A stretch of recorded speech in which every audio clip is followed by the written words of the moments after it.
for the pledge of allegiance, please.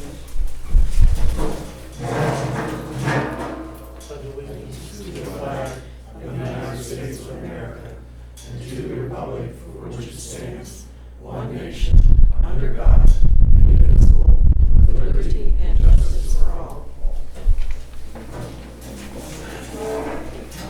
Okay, thanks everybody for being here tonight. There is a bit of a conflict here. This meeting is a regularly scheduled meeting. It is scheduled at 6:30. The Tribune tonight advertised this meeting at 6 o'clock. So we are going to start the meeting, but we are going to run this meeting a little bit backwards. So instead of doing any of the discussions that the board will partake in, we're going to do the public comment section first.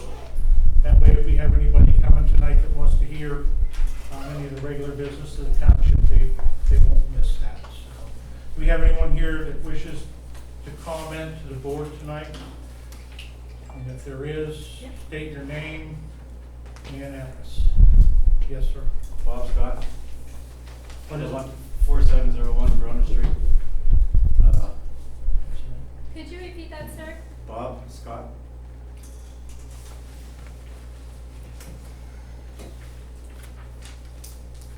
And your address?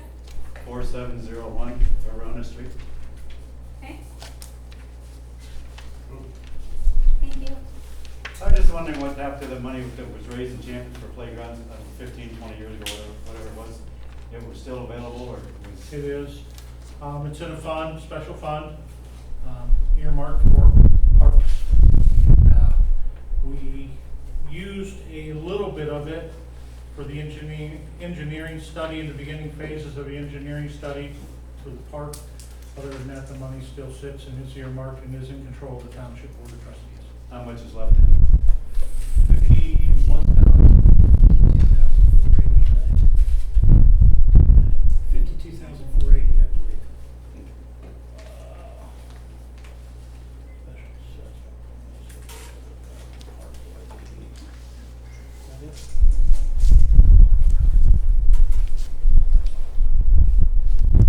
$57,510.28. I was hoping that could be used towards a couple pickleball courts or something. A lot of people I know here can't drive to 9 hours to Cortland or Allen to play pickleball. It'd be real nice to have them just down the street. You're about 5 meetings late on the pickleball. There was a large crowd of people here a couple months back about pickleball. As this thing progresses, of course, those things will all be looked at and evaluated as we move. Keep in mind that what we're talking about doing right now is very preliminary stages of this, which is infrastructure, so that we can make something happen there. You know, we continually get beat up over this, and why do you need to move? Why this? Why that? Why this? Why that? So there's a lot to it. There's been a lot put into it. That is clearly one of the things on the wish list for this project is pickleball. Yep. Jack Bessie, 381 Durst. First, I want to thank Sean for a great job on helping us with, what'd you do, Sean? 60-foot of driveway and ditched all that there for you. Looks great, thank you. Secondly, good article in paper night, Howland plans for its future. I mentioned in here, updated plan will be leveraged as the township continues to apply for grants. I encourage trustees to, Jason volunteered, Rachel, his wife, to help out with that. I really think we do not get grant money. We're short, I think the township, been to 3 meetings now, and the thing that's obvious to me is we need money. Yeah. And grants are out there. We need to find somebody to do. So to go along, sorry, yeah, Jason Kish. You should be getting good. Yeah, 5110 Sabrina Lane. To go along with both comments, really, I talked with the superintendent, John Grabowski, just about, what kind of synergy we could have between the township and the school, and being able to, use some of the things that the school has, because, we talked about how the tax money, most of it, the lion's share really goes to the school. So it's just talking about things we could do, using the gym for leagues and things like that. So what is something that is, the plan that you guys have with the parking lot and getting the infrastructure set up? He did say if we don't have those parking lots, it's gonna be jammed up 5 days a week because the bus turnaround, you can't add any traffic at all to the bus turnaround or it's gonna be a total logjam. So when I told him that that was the first step to it, he said that those parking lots would be absolutely critical for anything. So that's the first thing. So just want to say that, that goes along with what your plan is. And just, I don't want to just be critical of things, which I am, and anybody that comes to these meetings are. But I also want to give credit where, the right foresight is being applied. So something that is being done right now is the Eagle Scout, or somebody is trying to get their Eagle Scout, I don't know if it's certification or what you say there, but they're putting in 9 holes for Frisbee golf on school grounds, and then they're hoping that they're able to put those on the Township grounds as well and expand maybe to 18 holes. So that was just one thing. I'm just kind of giving updates since that was a topic. That's been addressed with the school probably a year, 2 years and a half ago on the Frisbee golf. We did give the school permission to use our property for Frisbee golf. We just told them no permanent structures. So they can put in their goals, those are movable. Sean's been part of that, I believe. There is some back there on our property. So, Okay. yeah, that's been addressed and moved. So just no cement pads for No teeing cement off and pads, stuff like no, yeah, the goals have to be removable, things They like are. that. that. Okay. Yeah, and so the other piece, and this is where it ties in with what Mr. Bessie was saying, he did give the name of the email address for a grant writer. So I guess it's been pretty successful in Brookfield writing grants. And I don't know if you already had that contact information, but We have information on a couple of different grant writers. We've used one from less Farmington. There's been, I would say, a little successful in the past with some of the stuff that we've gone after. Right now, we have gone after a couple ODNR programs. Last few years. We have not achieved anything out of those. The easier the grant is to achieve, the more matching funds that you need. So keep that in mind that most grants, there are matching funds too. It's not like you say, hey, we got a grant for $50,000. Well, great, that's $50,000, but there's, that's a 25% matching grant or 30% matching grant. So it's of course not always the case, but some of the larger grants and things like that, they want to see that you have some skin in the game, some money to put up along with it. And that's just not for parks, that's for fire, police, and everything else up and down the road. They want to know that you are solvent enough. Once you have that money, you can complete your projects. We just had one with the cemetery. I just signed the check today, we let it go back because we could not match it. We couldn't afford to do the project even with the grant money. So some of these things get a little difficult sometimes, and I know grants sound really easy when you're sitting out there and everyone says, hey, you just put your name on a couple pieces of paper and you send them in and they write you checks and give it to you, and it's not quite that simple.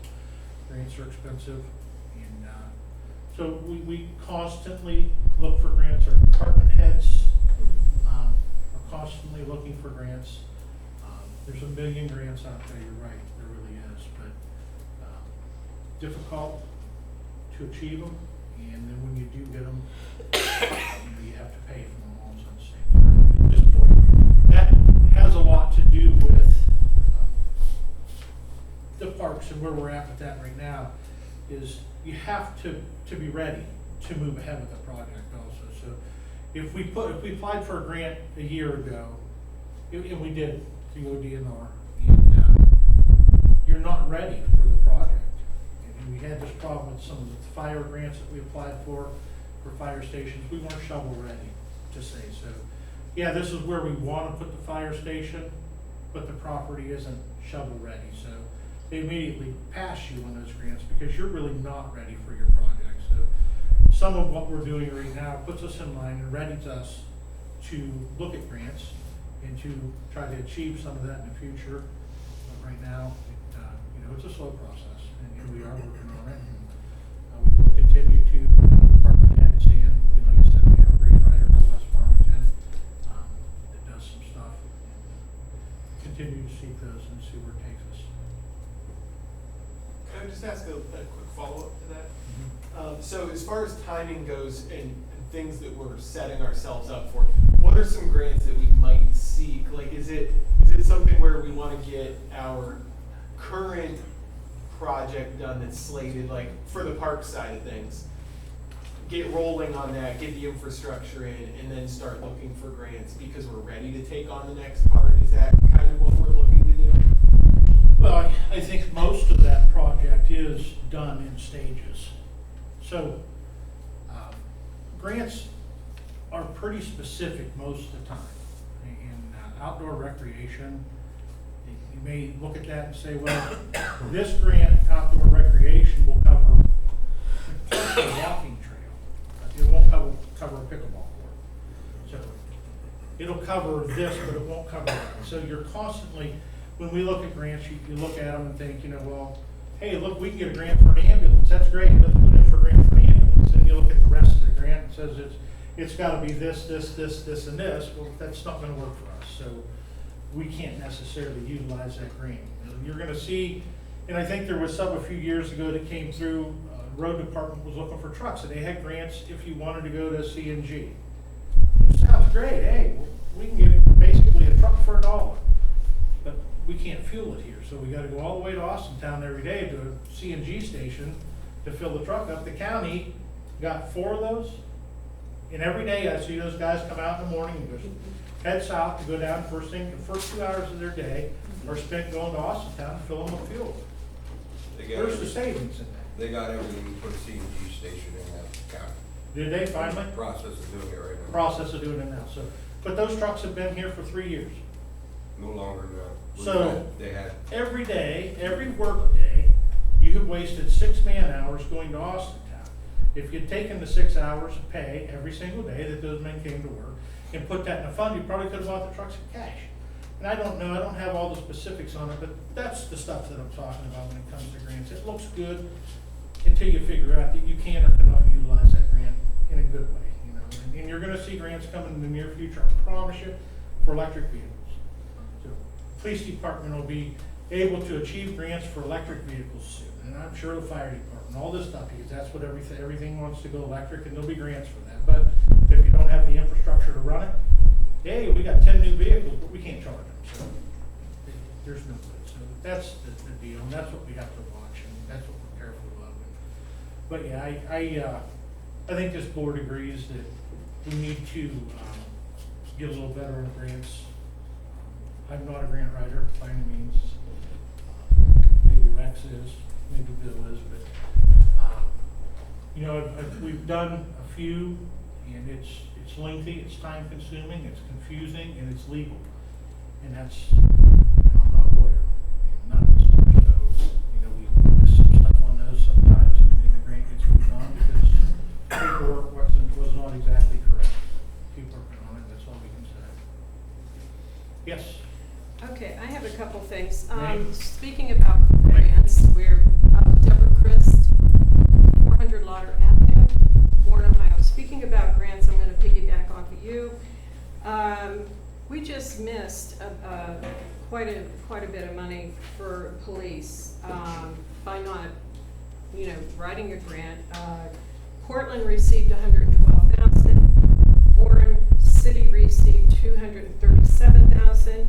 Boardman received $628,000 because they wrote those grants and they did get them, and it was for crime. Which grants were those? That was for crime. The what? It was a crime grant. It was Who was to fight was that? crime. The DOJ grants? Bob, do you know which ones those were? Sorry. Okay. My question is, you know, the last meeting that you guys had, I had a couple questions, and I'm gonna ask you, and then you can ask the chief. I'm still concerned about qualifications of the chief of police. Now, it was questioned during the public comment, or no, it was at the beginning of the meeting for hiring him, that he did not have all of his qualifications. Has that changed? Has that changed? That is in the process of being done as we speak. Like what needs to be done yet? I mean, is the background check and all that back? His credentials through the highway patrol need certified through OPOD. Is that correct, Larry? Correct. That does not seem to be that big of a situation. I've talked to several troopers in the last month over this. I will tell you that the Warren Post had a trooper leave as recent as a month ago that went to the county sheriff's department. Those credentials were certified. Took about 5 days for that one. There's a couple in Mahoning County that have also jumped ship. The state patrol in a whole, going off memory, but I'm going to tell you this cost roughly 300 troopers to outside agencies. Larry, is that an accurate number? I would have to estimate that, yeah. To outside agencies. And when I say outside agencies, to villages, townships, cities throughout the state of Ohio, every one of those men have been recertified through APATA. If my understanding is correct, the State Highway Patrol training is more in depth than the APATA training, and it just needs to be certified that the courses are there. And I will tell you that Mr. Skaggs probably will need to pick up a couple courses along the way. I think those courses, one of them is like a domestic violence course, but I've been told the patrol didn't have that kind of training. Those are online classes, take roughly 4 to 6 hours. Is that accurate, Larry? Correct. 4 We to took 6. them, it's just, there were no CPT hours for 20 and 21. So 2022, obviously I missed because I retired in February. So those domestic violence hours just need to be made up online to include a few other 1-hour classes. Okay. Grant writing is, who's qualified on the police department to write a grant? Because I talked to the chief in Portland. He wrote his own grant. Do we have that? Does this chief, is he capable of writing a grant? And how many grants has he written in the past? We are hoping that he can write some grants. And Debbie, you gotta understand, some grants are simple enough that you put your name on it and submit it. Some of the grants that you're talking about that these other municipalities got, you mentioned Cortland, you mentioned Warren, those are both cities. Sometimes townships don't qualify for grants that cities do. Without looking at those particular grants, I can't tell you whether Champion Township qualifies for it. Some of those were heroin grants, some of those were gangland grants. I mean, This was so crime. there's so many different grants that fall under those Department of Justice grants that I can't tell you what they got, how they filled out their paperwork. I can't tell you that. Okay, so. So as, I will tell you this, as our department heads come across grants, and Tom's done a couple since he's been the chief,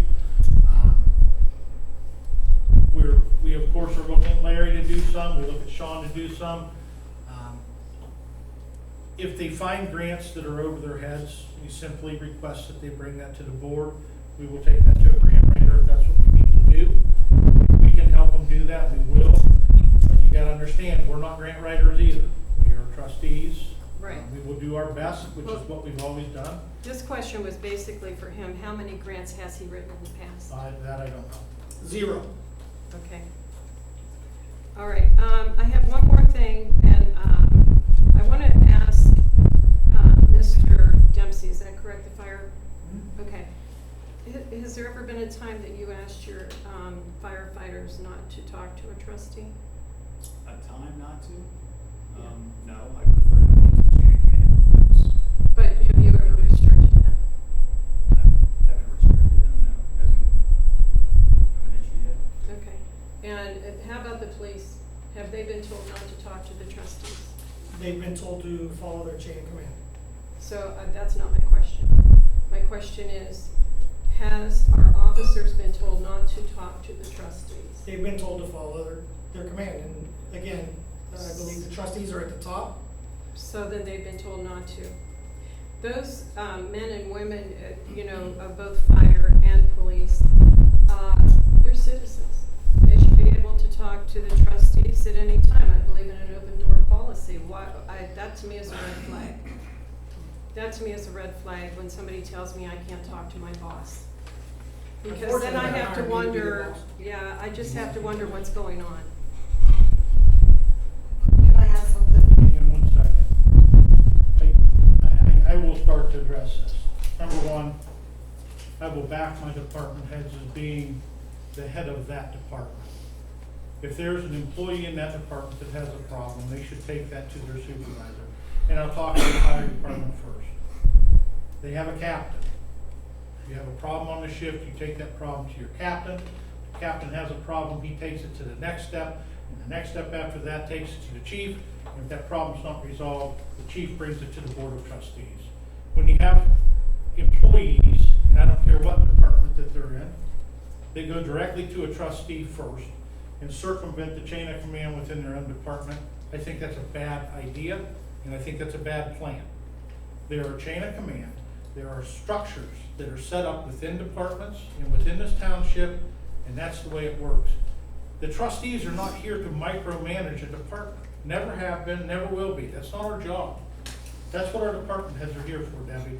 If there's a problem within the department, I rely on Sean to handle that. I rely on Larry and Tom to handle that. If they're not capable of handling that, my problem isn't with the employee, it's with the department head. If the department head can't handle the department, then I need to find a new department head, not a new employee. That's how this works. Well, That's- I just think that. That's the way it works. Doug, I just think that there are times that an employee needs to talk to their trustee, and they should be allowed to do so. And if that employee wants to talk to a trustee, that employee should request a meeting with the board of trustees. That's the way it works. The trustees don't work independently of one another. We work as a board. This is a board that sits in front of you here tonight. This isn't a one-man show. This isn't Doug Emmerine's show, it's not Rex's show, and it's not Bill's show. It's a board, Debbie, that's how this works. When you have employees that go to one trustee, you wind up having problems in the backside of things. Things get past the department head that the department head might not know about. Things spiral out of control. They go to one trustee, that trustee gives an answer that maybe the other two trustees totally disagree with. Now that employee goes back and says, well, I talked to Doug Emmerine, and Doug Emmerine said this is what we're gonna do. Well, great, then you start that process, and Rex and Bill said Doug Emmerine's out of his mind. We're not doing that. So then you say it's okay, Doug, if they want to talk to you, that they can come to a public meeting and talk to you? They can come to a public meeting, they can request a meeting with the board at any time. But going one-on-one with an employee without the board's knowledge, I think is a bad idea. Rex, that's up to you two. I agree. That's how a board gotta work. It doesn't work any other way. That's the way union contracts work, that's the way it works. Right? No, go ahead. Go ahead. Jim Latimer, 1025 Prentice. Okay, so this is interesting that you just brought up. I have a background in HR, and I'm a headhunter right now as a recruiter. And I get what you're saying about chain of command. I totally understand. However, you may have, I'm just generally speaking, I'm not saying we are going to the township, but you may have a situation where said employee does go through the chain of command. Maybe there's a harassment situation, maybe whatever. And they go through this chain of command, and maybe that employee, after doing those various steps, feels like their issue or concern has not been addressed. At that point, you three, as a collective, That's correct. need to be able, that Agreed. employee, after going through the chain of command, and if nothing has gotten done to his or her, Yep. then they Then you need to be get- able to feel comfortable enough to be able to come to you three as a collective. Like you said, it's not the your show, your show, your show, it's the collective group. But there needs to be, so it's not a threatening environment that they're being. And as much as I appreciate that comment, Jim, and I agree with